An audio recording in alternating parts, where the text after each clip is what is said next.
नमस्कार, राज्यसभा टीवी में आपका बहुत स्वागत है। मैं हूं आपके साथ अमृता चौरसिया। बिहार की चुनावी रणभेरी बज चुकी है और समूचे प्रदेश में चुनावी बयार जोरों से चल रही है।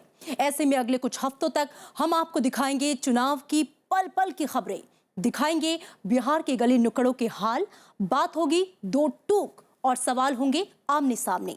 लोकतंत्र 2015 में सबसे पहले चुनावी हेडलाइंस। बिहार में महागठबंधन आज कर सकता है उम्मीदवारों का ऐलान। कांग्रेस ने 15 उम्मीदवारों के नाम पर लगाई मुहर। पहले दौर के लिए नामांकन का कल आखिरी दिन। समाजवादी सेक्युलर फ्रंट की पहली सूची जारी। समाजवादी पार्टी के 19 उम्मीदवारों का ऐलान। अखिलेश यादव आज से करेंगे बिहार में चुनाव अभियान का आगाज।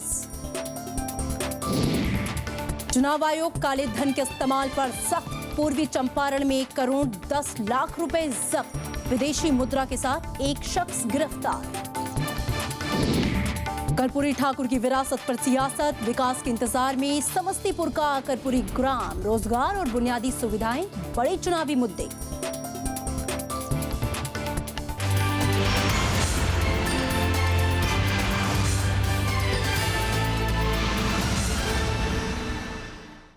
और चलिए अब चुनाव से जुड़ी खबरों को जानते हैं विस्तार से। पहले दौर में नामांकन के लिए अब सिर्फ 2 दिन बाकी हैं। ऐसे में आरजेडी, जेडीयू, कांग्रेस के उम्मीदवारों की पहली सूची आज जारी हो सकती है। कांग्रेस ने अपने 15 उम्मीदवारों का नाम तय कर लिया है। गठबंधन के तहत कांग्रेस 41 सीटों पर चुनाव लड़ रही है। कल दिल्ली में कई दौर की बैठक के बाद 15 नामों पर अंतिम सहमति बनी। उम्मीद की जा रही है कि कांग्रेस आज कम से कम 9 उम्मीदवारों का ऐलान कर देगी। महागठबंधन में शामिल तीनों दलों ने शनिवार को ही अपने अपने कोटे की सीटों की सूची जारी कर दी थी। यानी कौन पार्टी किन किन सीटों पर चुनाव लड़ेगी, इसका ऐलान कर दिया गया था। समाजवादी पार्टी ने बिहार विधानसभा चुनाव के लिए 19 उम्मीदवारों की सूची जारी कर दी है। इसमें प्रदेश अध्यक्ष रामचंद्र यादव की पत्नी नीतू चंद्र यादव को भी टिकट दिया गया है। पहले दौर की 49 सीटों पर 12 अक्टूबर को मतदान होना है। इनमें से 6 दलों वाले समाजवादी धर्मनिरपेक्ष गठबंधन में शामिल समाजवादी पार्टी को 17 सीटें मिली हैं। दूसरे दौर की 2 सीटें भभुआ और चैनपुर के लिए भी पार्टी ने उम्मीदवार का ऐलान कर दिया है। इन 19 लोगों में 9 जेडीयू और आरजेडी से समाजवादी पार्टी में आए हैं। आपसी सहमति के बाद समाजवादी पार्टी 85, जन अधिकार पार्टी 64, एनसीपी 40, समरस समाज पार्टी 28, समाजवादी जनता दल डेमोक्रेटिक 23 और एनपीपी 3 सीटों पर चुनाव लड़ रही है। 10 साल तक इस बिहार को पीछे धकेलने का काम किया है। आम आवाम समझ चुकी है, उनके ऊपर कोई भरोसा करने के लिए तैयार नहीं है। निश्चित तौर पर आने वाले समय में बिहार के अंदर समाजवादी पार्टी के नेतृत्व में ही सरकार बनेगी। समाजवादी पार्टी के नेता और उत्तर प्रदेश के मुख्यमंत्री अखिलेश यादव आज से बिहार में चुनावी अभियान का आगाज करेंगे। वो पहले कार्यकर्ता सम्मेलन में हिस्सा लेंगे। इसमें NCP, NPP, Samajwadi Janata Dal democratic के नेता और कार्यकर्ता भी हिस्सा लेंगे। अखिलेश यादव गठबंधन के नेताओं से चुनावी रणनीति पर चर्चा भी करेंगे। समाजवादी पार्टी बिहार में प्रचार के लिए पार्टी अध्यक्ष मुलायम सिंह यादव, अखिलेश यादव, शिवपाल यादव, डिंपल यादव और आजम खां को स्टार प्रचारक के तौर पर उतारने की तैयारी में है।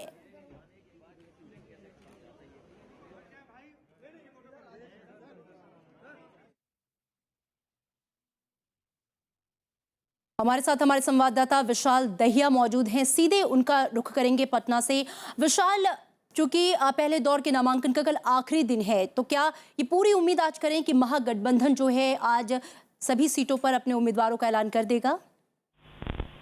देखिए, उम्मीद ऐसी की जा रही है, लेकिन जहां तक महागठबंधन की बात है तो उसमें कांग्रेस पार्टी के खाते में जो 41 सीटें आई हैं उसमें से इस वक्त हमारे पास सूचना है उसके मुताबिक लगभग 1 दर्जन के लगभग उम्मीदवारों के नामों का ऐलान किया जा सकता है। बाकी उम्मीदवारों के नाम करने में पार्टी के जो आला नेता है वो थोड़ा सा समय और लगाएंगे और उम्मीद की जा रही है कि शायद अगले 1-2 दिन में बाकी नामों का भी ऐलान कर दिया जाए। लेकिन कांग्रेस की अगर बात करें तो कांग्रेस के सीटें आई थी, उन सीटों को लेकर जो कांग्रेस के कार्यकर्ता हैं और जो स्थानीय नेता जी। हैं उनमें थोड़ा सा असंतोष सामने नजर आ रहा है। क्योंकि पहले जो एक तरह से कहा जाए कि जो समझौता हुआ था सीटों को लेकर तीनों पार्टियों के बीच, उसके मुताबिक कांग्रेस को लगभग जिले में एक सीट मिलनी थी, लेकिन एक पहले जो फाइनल सीटों का एलोकेशन किया गया कि किस पार्टी को कौन सी सीट लड़ने के लिए मिलेगी, उसके मुताबिक लगभग 14 जिले ऐसे हैं जहां पर कांग्रेस को एक भी सीट लड़ने के लिए नहीं दी गई है। और सबसे ज्यादा रोष कांग्रेस के कार्यकर्ताओं में और स्थानीय नेताओं में इस बात को लेकर है कि उन 14 जिलों में से लगभग 2 से 3 जिले ऐसे हैं जहां पर कांग्रेस का वर्चस्व रहा है। चाहे वो पिछली बार चुनाव ना जीत पाए हो, लेकिन लोकसभा चुनाव में अभी उनका प्रदर्शन काफी अच्छा रहा। और सबसे महत्वपूर्ण बात इसमें यह है कि जो 41 सीटें मिली हैं उनमें से 22 सीटें वो हैं जहां पर पिछली बार भाजपा जीती थी और काफी अच्छे काफी बड़े अंतर से भाजपा के प्रत्याशियों ने जीत हासिल की थी। तो सीधे पर कांग्रेस के उम्मीदवार जब घोषणा की जाएगी तो उम्मीदवारों के लिए निश्चित रूप से आसान नहीं है। ठीक है विशाल, बहुत शुक्रिया इस पूरी बातचीत के लिए, इस जानकारी के लिए। आप अपनी नजर बनाए रखिए, हम आगे भी आपसे अपडेट लेंगे। इधर एलजेपी और आरएलएसपी बाकी बची सीटों के लिए उम्मीदवारों के नाम तय करने में लगी है। सोमवार को एलजेपी ने दूसरी सूची में 9 और उम्मीदवारों का ऐलान किया, जबकि उपेंद्र कुशवाहा की पार्टी आरएलएसपी ने पहली सूची में 23 में से 17 नामों की घोषणा की। हमारी उम्मीदवारी होनी है एनडीए में। सोमवार को एनडीए के घटक दलों एलजेपी और आरएलएसपी ने अपने उम्मीदवारों का ऐलान किया। एलजेपी ने दूसरी लिस्ट में 9 उम्मीदवारों की घोषणा की। इससे पहले पार्टी ने शुक्रवार को 12 उम्मीदवारों का ऐलान किया था। पार्टी अब तक 40 में से 21 सीटों पर अपने उम्मीदवारों के नाम घोषित कर चुकी है। हम लोग दूसरी सूची में 9 और प्रत्याशियों के नाम आज हम लोग सार्वजनिक कर रहे हैं और इसके बाद मुझे लगता है कि हम लोग अगली सूची में संभवतः बाकी की जितने भी 19 सीटें शायद बाकी रह जाती हैं उनके नाम, उनके प्रत्याशियों के नाम अगली सूची में जारी कर दिए जाएंगे। वहीं आरएलएसपी ने अपनी पहली सूची जारी की और 17 उम्मीदवारों के नाम तय किए। एनडीए गठबंधन के तहत पार्टी के हिस्से में 23 सीटें हैं, जिनमें से 6 उम्मीदवारों का ऐलान अभी बाकी है। आपको मालूम है कि 23 विधानसभा क्षेत्रों में हमारी उम्मीदवारी होनी है एनडीए में,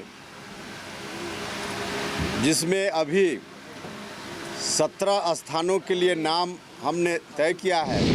इससे पहले रविवार को बीजेपी ने 11 उम्मीदवारों की तीसरी सूची जारी की। बीजेपी गठबंधन के तहत 160 सीटों पर चुनाव लड़ रही है, जिनमें कुल 153 प्रत्याशी तय हो चुके हैं। हिंदुस्तान अवाम मोर्चा के 4 मौजूदा विधायकों को बीजेपी के टिकट पर मैदान में उतारा गया है। बीजेपी का कहना है कि पार्टी ने सोशल इंजीनियरिंग का पूरा ख्याल रखा है। कल हम लोगों ने 99 सीट्स डिक्लेयर की थी। जो सीट्स बच गई थी उसमें से कल चर्चा हो चुकी थी, लेकिन वो अपने सहयोगी दलों के साथ बातचीत करके उस दृष्टि से उनको डिक्लेयर करना था। 11 सीटों का डिक्लेरेशन हम कर रहे हैं, 4 सीटें रह गई हैं जो आने वाले समय में हम करेंगे। बिहार के पूर्व मुख्यमंत्री जीतन राम मांझी के हिंदुस्तान अवाम मोर्चा ने भी रविवार को दूसरी सूची जारी की, जिसमें 7 में से 4 सीटों पर महिला उम्मीदवारों को तरजीह दी गई है। पार्टी 13 उम्मीदवारों की सूची पहले ही जारी कर चुकी है। पार्टी 20 सीटों पर चुनाव लड़ रही है। जनता साथ देगी हम लोगों को, ताकि हम लोगों की एनडीए की सरकार बनेगी। में भाजपा के हमारे साथी और नेतृत्व ज्यादा हमसे ज्यादा सोचते हैं और उस लाइन पर जो हमारे लिए ईयर मार्क किए हैं उसको हम मानते हैं। हालांकि टिकट बंटवारों के बीच नाराजगी का सिलसिला भी जारी है। जहां टिकट काटने से नाराज उम्मीदवार दूसरी पार्टियों का रुख कर रहे हैं, वहीं नामों के ऐलान के मौके पर विरोध देखने को मिल रहा है। विपिन चौहान के साथ bureau report, Rajya Sabha TV. Bihar में पहले दौर के लिए नामांकन का कल आखिरी दिन है और इसके चलते इस दौर के लिए नामांकन का सिलसिला तेज हो गया है। दूसरे दौर के लिए भी पर्चा भरने का काम शुरू हो गया है। बिहार के पूर्व मुख्यमंत्री और हिंदुस्तानी अवाम मोर्चा के अध्यक्ष जीतन राम मांझी ने सोमवार को मखदुमपुर से पर्चा दाखिल किया। बिहार के चुनावी रण में मखदुमपुर सीट से अपना भाग्य आजमा रहे पूर्व मुख्यमंत्री जीतन राम मांझी नामांकन दाखिल करने पूरे दलबल के साथ पहुंचे। मांझी ने चुनाव में जीत का पूरा भरोसा जताया। 218 मखदुमपुर अनुसूचित जाति विधानसभा चुनाव क्षेत्र से अपना नामांकन किया है और सभी साथियों का बड़ा सहयोग मिला। जीतन राम मांझी ने मखदुमपुर के अलावा इमामगंज से भी चुनाव लड़ने का फैसला किया है। वो 28 सितंबर को दूसरी सीट से नामांकन दाखिल कर सकते हैं। उन्होंने 2 सीट से चुनाव लड़ने पर सफाई भी दी। नेताओं का निर्देश है कि हम गया जिला का इमामगंज चुनाव क्षेत्र जो अनुसूचित जाति चुनाव क्षेत्र है वहां भी चुनाव हम लड़ेंगे और उस निर्देश के आलोक में हम वहां पर चुनाव लड़ेंगे। एनडीए के साथ गठबंधन करने के बाद मांझी की पार्टी के खाते में 20 सीटें आई हैं। मांझी ने सभी सीटों पर उम्मीदवार घोषित कर दिए हैं। मांझी ने सीट बंटवारे में जातिगत समीकरणों को ध्यान में रखते हुए सवर्णों और मुस्लिम उम्मीदवारों को भी टिकट दिया है। Bureau report, Rajya Sabha TV. तो आपको बता दें कि बिहार का जो चुनावी समर है वो इस समय अपने पूरे शबाब पर है। यहाँ पर अब कल चूंकि नामांकन का आखिरी दिन है तो आज संभवतः बहुत सारी पार्टियां जो हैं अपने उम्मीदवारों के नाम का ऐलान भी करेंगी। आगे बढ़ेंगे। केंद्र और महाराष्ट्र में एनडीए के साथ गठबंधन के बावजूद शिवसेना बिहार विधानसभा चुनाव में अपने बूते दाव आजमा रही है। शिवसेना 150 सीटों पर उम्मीदवार उतार रही है। शिवसेना प्रवक्ता संजय राउत ने दावा किया कि इस बार चुनाव में शिवसेना अहम भूमिका अदा करेगी। 150 से ज्यादा कम नहीं, तैयारी हो चुकी है। सभी चरणों में हम चुनाव लड़ेंगे। पूरी पार्टी यहां ताकत से उतरेगी। सभी नेता यहां आएंगे। पूरे बिहार में हम धूमधाम से चुनाव लड़ेंगे। बिहार के सियासी समर में पहले 2 दौर के लिए अधिसूचना जारी हो चुकी है। पहले दौर में नामांकन के लिए सिर्फ 2 दिन का वक्त बचा है। पहले दौर में 10 जिलों की 49 जबकि दूसरे दौर में 6 जिलों की 32 सीटों पर वोटिंग होगी।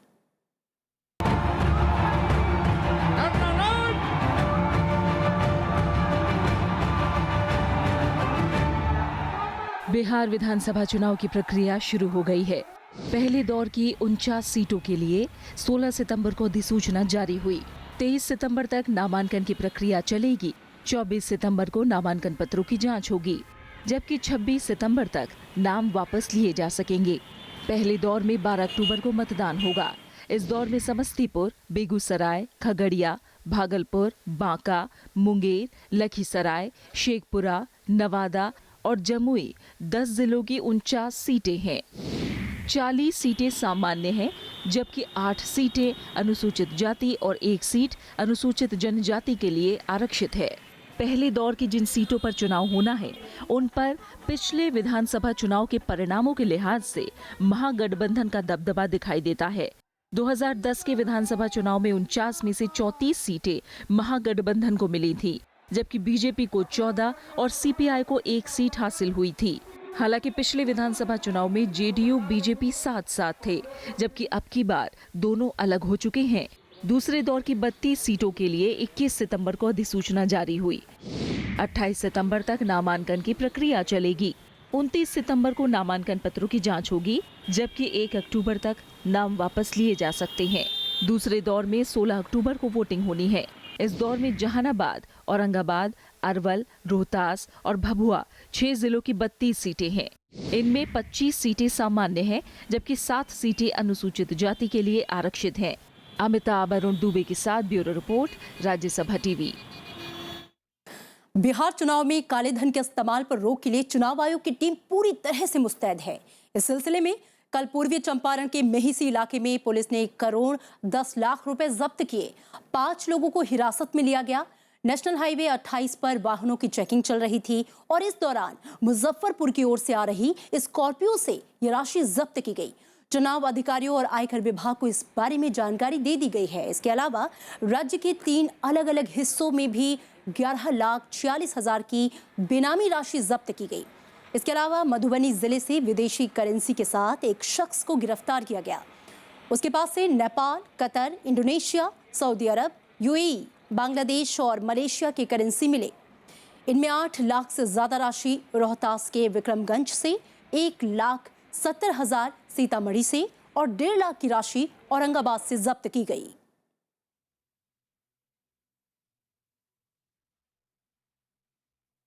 फिलहाल यहाँ रुकेंगे एक छोटे से ब्रेक के लिए, लेकिन ब्रेक के बाद देखेंगे जल भराव से बंजर होती जमीन।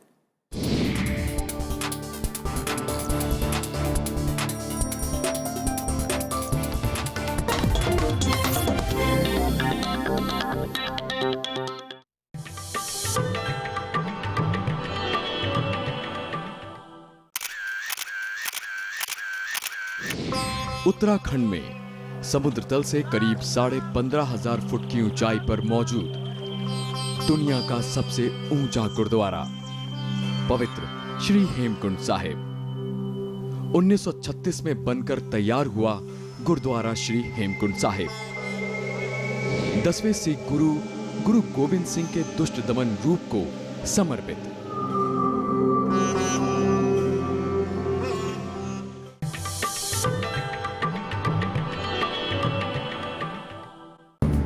आजादी के बाद कैसे बदला परिवेश, कैसे बनी संसद, कैसे उठा देश।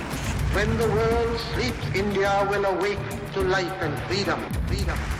कौन थे वो लोग जो दे गए हमको शानदार विरासत, लोकतंत्र की मजबूत इमारत, राज्यसभा टेलीविजन।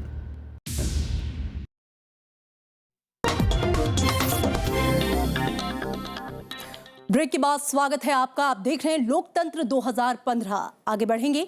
बिहार विधानसभा चुनाव में इस बार मुख्य मुकाबला महागठबंधन और एनडीए के बीच है, लेकिन समाजवादी सेक्युलर फ्रंट के रूप में तीसरा मोर्चा के उतरने से चुनाव रोचक हो गया है। वहीं वाम दलों के एक साथ उतरने से सभी पार्टी के लिए चुनाव की राह मुश्किल हो गई है।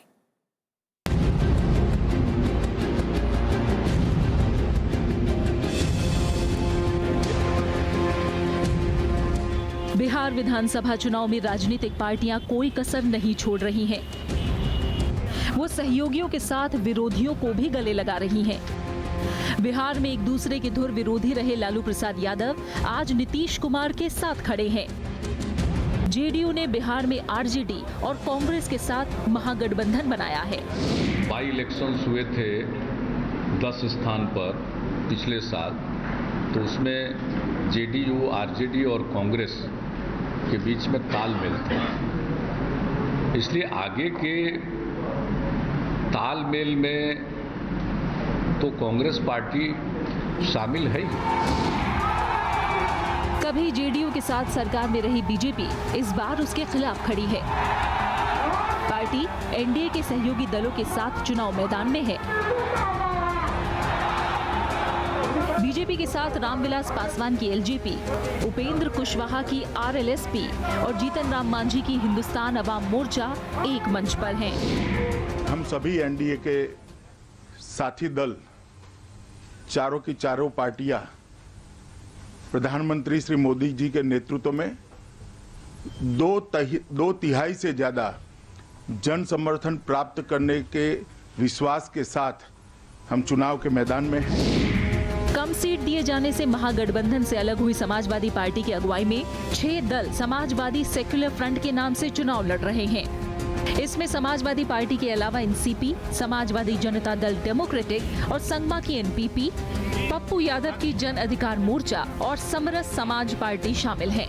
दो ध्रुव के अलावा कोई तीसरा ध्रुव नहीं था, इसलिए मैं आभारी हूँ समाजवादी पार्टी का कि उन्होंने इसमें पहल की और तमाम लोगों को अपने साथ विश्वास में लिया और एक मजबूत तीसरा विकल्प बिहार की जनता को हम देंगे। बिहार में वाम ब्लॉक भी महागठबंधन और एनडीए को चुनौती दे रहा है। 6 वाम दल सभी सीटों पर चुनाव लड़ रहे हैं। इसमें CPI, CPM, CPIML, SUCI, forward block शामिल हैं। हमारे लाल झंडे पे पार्टियां बेशक अलग हो, लेकिन लाल झंडे पे आपको नजर आएंगे यही जुड़े भाई, अपना किसान और अपना मजदूर, ये जो है इस अशुभ के घोड़े को रोकेगा। एमआईएम सांसद असदुद्दीन ओवैसी ने बिहार में चुनाव लड़ने का ऐलान कर दिया है। उनकी पार्टी बिहार में सीमांचल के 4 जिलों में चुनाव लड़ेगी। इसके अलावा शिवसेना और दूसरे छोटे दल भी बिहार चुनाव में किस्मत आजमा रहे हैं और कुछ सीटों पर जीत हार तय करने में बड़ी भूमिका निभा सकते हैं। ऐसे में भले ही मुख्य मुकाबला महागठबंधन और एनडीए में हो, लेकिन समाजवादी सेक्युलर फ्रंट और वाम दलों के चुनाव में उतरने से उनकी राह आसान नहीं है। Bureau report, Rajya Sabha TV. Bihar में जैसे जैसे चुनाव की तारीखें नजदीक आ रही हैं, वैसे वैसे प्रदेश में सियासी पारा और चढ़ता जा रहा है। हार जीत को लेकर गली नुक्कड़ों पर चर्चा है। ऐसे में एक नजर डालते हैं बीते चुनाव के नतीजों पर और देखते हैं कि 5 साल पहले कौन सी पार्टी कहां खड़ी थी।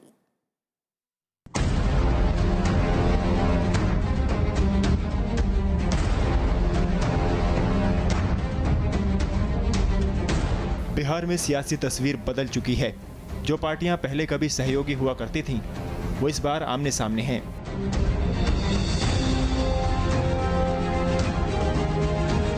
पुराने समीकरण टूट चुके हैं और नए समीकरण में आज भी कई महीन रेखाएं दिखाई दे रही हैं। 2010 के चुनावी घमासान में जनता ने एनडीए का साथ दिया था और जेडीयू बीजेपी गठबंधन के हाथों में सत्ता की कुंजी थमाई थी।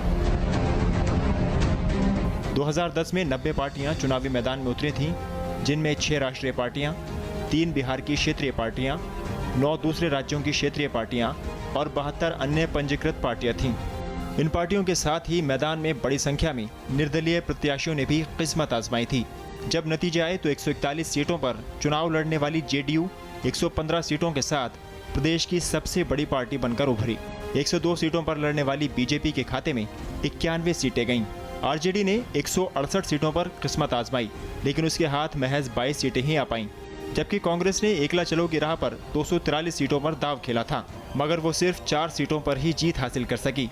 75 सीटों पर लड़ने वाली एलजेपी को 3, 56 सीटों पर लड़ने वाली सीपीआई को 1, 41 सीटों पर लड़ने वाली जेएमएम को 1 सीट पर जीत मिली थी, जबकि 1342 निर्दलीय उम्मीदवारों में से 6 को कामयाबी मिली। बीएसपी को कुछ खास सफलता नहीं मिली। 239 सीटों पर लड़ने वाली ये पार्टी महज 3 सीटों पर ही जमानत बचा पाई। कुल मिलाकर बिहार में 3523 उम्मीदवारों ने किस्मत आजमाई थी, जिनमें 3019 उम्मीदवारों की जमानत जब्त हो गई। 2010 में 52.67% मतदान हुआ।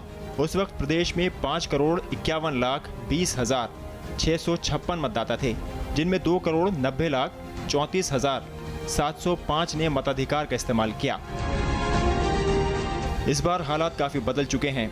पिछले लोकसभा चुनाव के बाद से बिहार पर सबकी नजरें टिकी हुई हैं। लोकसभा चुनाव के ठीक 1 साल बाद जनगणना की रिपोर्ट आ गई। बीते दिनों धार्मिक जनगणना की रिपोर्ट भी सामने आई। इसी रिपोर्ट ने बिहार में तमाम पार्टियों को चौकन्ना कर रखा है। नीतीश कुमार और लालू यादव का गठजोड़ अपनी रैलियों में जातिगत जनगणना के आंकड़े सार्वजनिक करने की मांग कर रहा है। 2010 के बाद बदले हालात में नए सिरे से सभी पार्टियां कमर कसकर मैदान में जीत दर्ज करने की जुगत में लगी हैं। Bureau report, Rajya Sabha TV. Bihar के लखीसराय जिले की सैकड़ों एकड़ उपजाऊ जमीन बंजर होने के कगार पर है। रबी और दलहन की फसलों के सबसे बड़े उत्पादक जिले में नहरों को विकसित करने और इलाके को जल भराव से मुक्त करने के लिए योजनाएं कागजों से आगे नहीं बढ़ पाईं और इस वजह से उत्पादन घट गया और एक क्षेत्र विकास के पैमाने पर पिछड़ गया।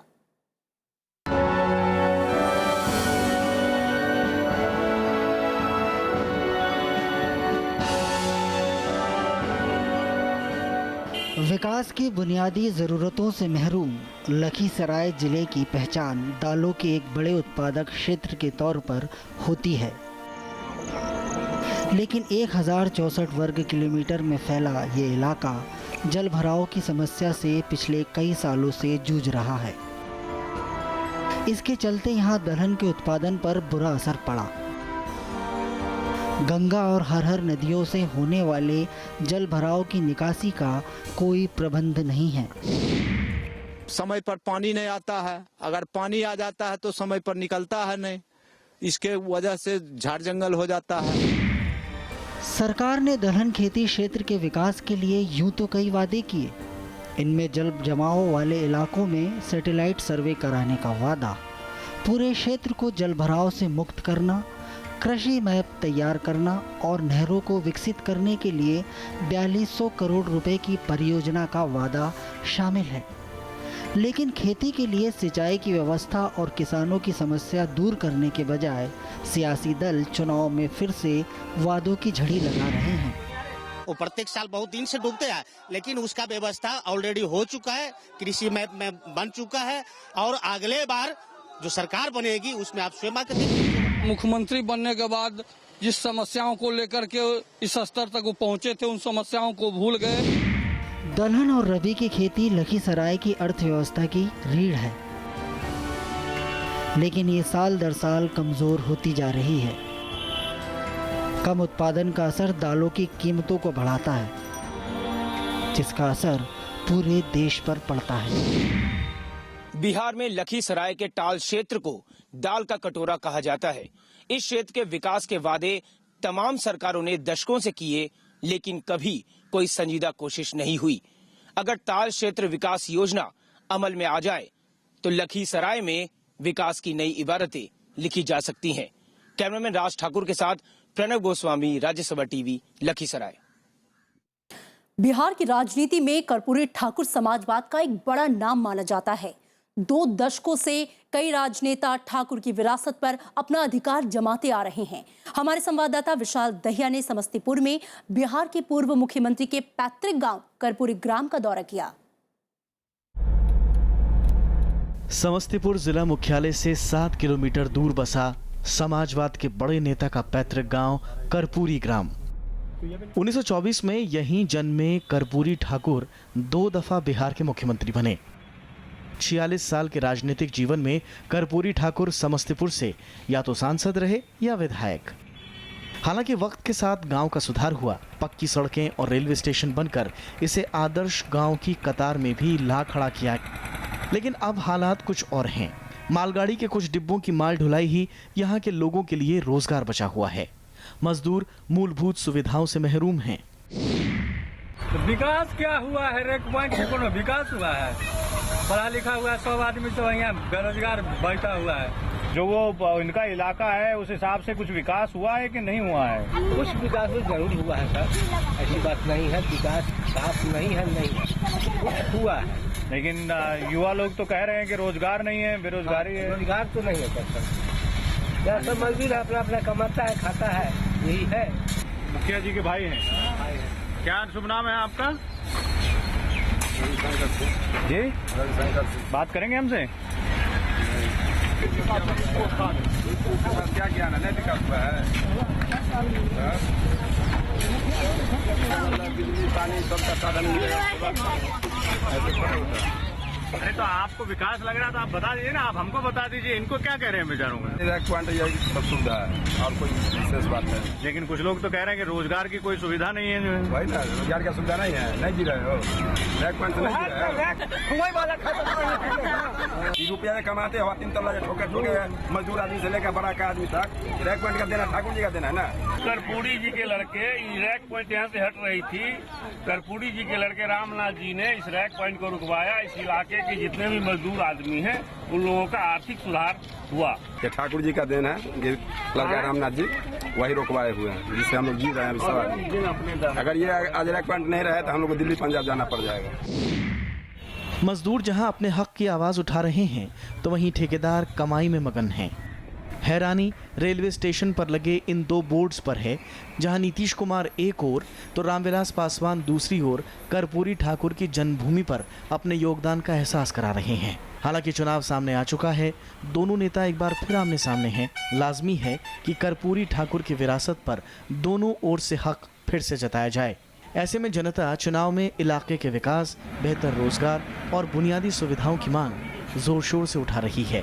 विशाल दहिया, राज्यसभा टीवी, कर्पूरी ग्राम, समस्तीपुर। बिहार में महागठबंधन और एनडीए के बीच जुबानी जंग के साथ पोस्टर की लड़ाई चल रही है।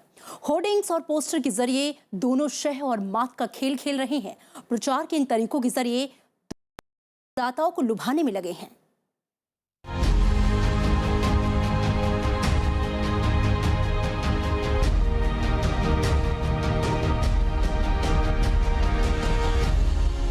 बिहार में प्रचार के दौरान नीतीश और नरेंद्र मोदी एक दूसरे पर सियासी तीर चलाने का कोई मौका नहीं गंवा रहे हैं।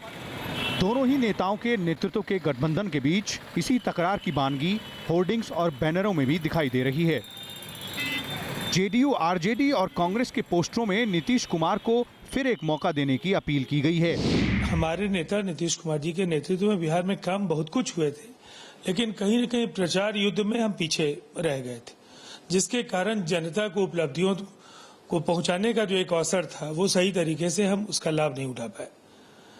तो पार्टी ने जो समय की मांग है उसको स्वीकार किया और आधुनिकतम तकनीक और जो परंपरागत जो प्रचार की शैली है, दोनों का मिश्रण हमारा है। बीजेपी के बैनरों में सुशासन और विकास के जेडीयू के दावों पर तंज कसा गया है। लालू यादव से हाथ मिलाने पर भी नीतीश को घेरने की कोशिशें हो रही हैं।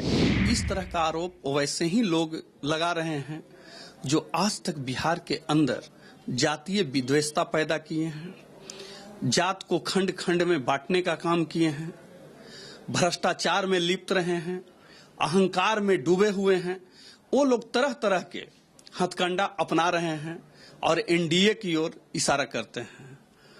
तो इससे कुछ होने जाने वाला नहीं है। एनडीए मजबूत है।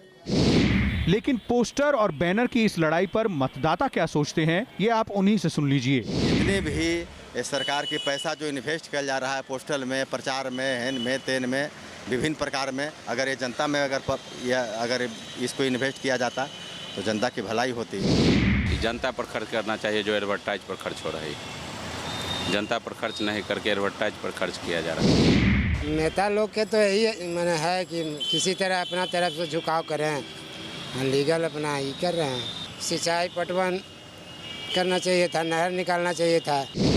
चुनाव आयोग ने बिहार में मतदान की तारीखों का ऐलान नहीं किया है, लेकिन पोस्टरों के जरिए आरोप और प्रत्यारोप ने चुनावी बिगुल तो बजा ही दिया है। विशाल दहिया, राज्यसभा टीवी, पटना। बिहार चुनाव से जुड़ी हर एक खबर पर हमारी पैनी नजर है। पल पल की अपडेट हम आप तक पहुंचाते रहेंगे। फिलहाल दीजिए इजाजत। नमस्कार।